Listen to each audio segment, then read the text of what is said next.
ছুটির দিনে বা বিশেষ কোনো দিনে বাসন্তী পোলাও ছাড়া বিশেষ অন্য কিছু পোলাও যদি তোমরা রাঁধতে চাও, তাহলে আমার এই ঝাল সুন্দরী পোলাওটা একবার তোমরা ট্রাই করে দেখতে পারো। খুবই সিম্পল রেসিপি, কিন্তু স্বাদে বেশ একটা অন্যরকম মাত্রা এনে দেয় এই ঝাল সুন্দরী পোলাও।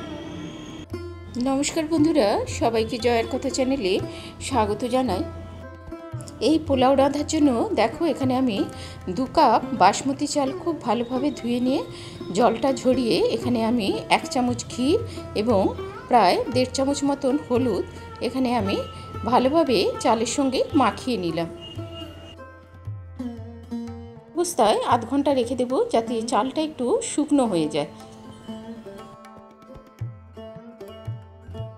এখন পোলাও তৈরির জন্য এদিকে দেখো, আমি বেশ কিছুটা সাদা এলাচ এবং দারচিনি এইভাবে হামানদিস্তায় একটুখানি গুঁড়ো করে নিলাম। এখন কড়াইতে প্রায় 3 চামচ মতন ঘি দিয়ে দিলাম। আর এই যে কাজু আর কিশমিশটা এখানে আমি একটু লাল লাল করে ভেজে নিচ্ছি।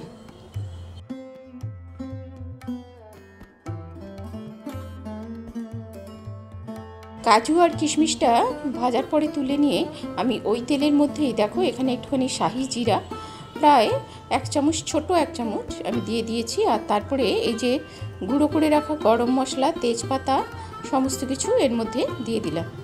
একটুখানি সুন্দর গন্ধ উঠলে হলুদ আর ঘি মাখিয়ে পোলাও যে চালটা আমি তৈরি করে রেখেছিলাম, এখন এই ঘিয়ের মধ্যে দিয়ে আমি এটাকে একটু ভেজে নেব। মিডিয়াম ফ্লেমে ভাজতে ভাজতে আমি অন্য একটা গ্যাসে দেখো, এখানে আমি 4 কাপ জল গরম করতে বসিয়ে দিয়েছি। এখন এদিকে চালটা আমি প্রায় 2-3 মিনিট একটু মিডিয়াম ফ্লেমে এইভাবে ভেজে নেব। যখন একটু কালার ধরে আসবে, তখন আমি যে জলটা গরম করতে এর মধ্যে বসিয়েছিলাম সেইটা ঢেলে দেবো। এখানে দেখো 2 কাপ যেহেতু চাল নিয়েছি, তাই এখানে আমি জল নিয়েছি 4 কাপ।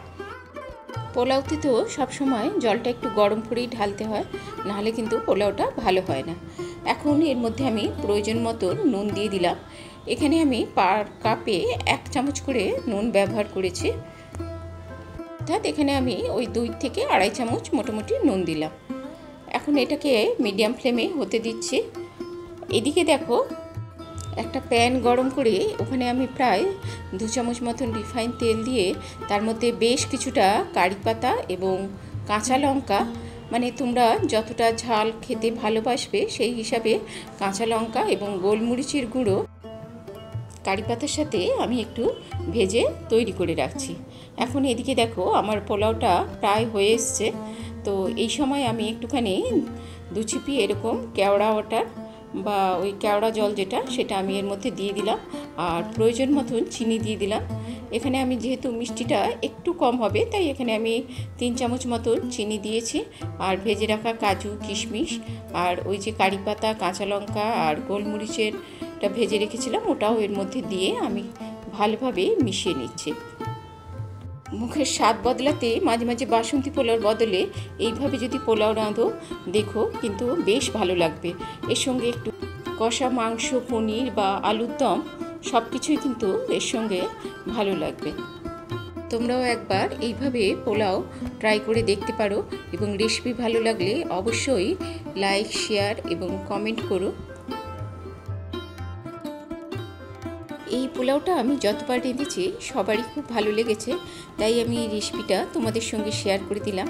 আর এই পোলাওর নামটা কিন্তু আমারই দেওয়া। তোমাদের কেমন লাগলো অবশ্যই জানিও। আজ এই পর্যন্তই, আবার দেখা হবে অন্য কোনো রেসিপি নিয়ে। সবাই ভালো থেকো, সুস্থ থেকো আর বন্ধুত্বের হাতটা ধরে রেখো। ধন্যবাদ সবাইকে।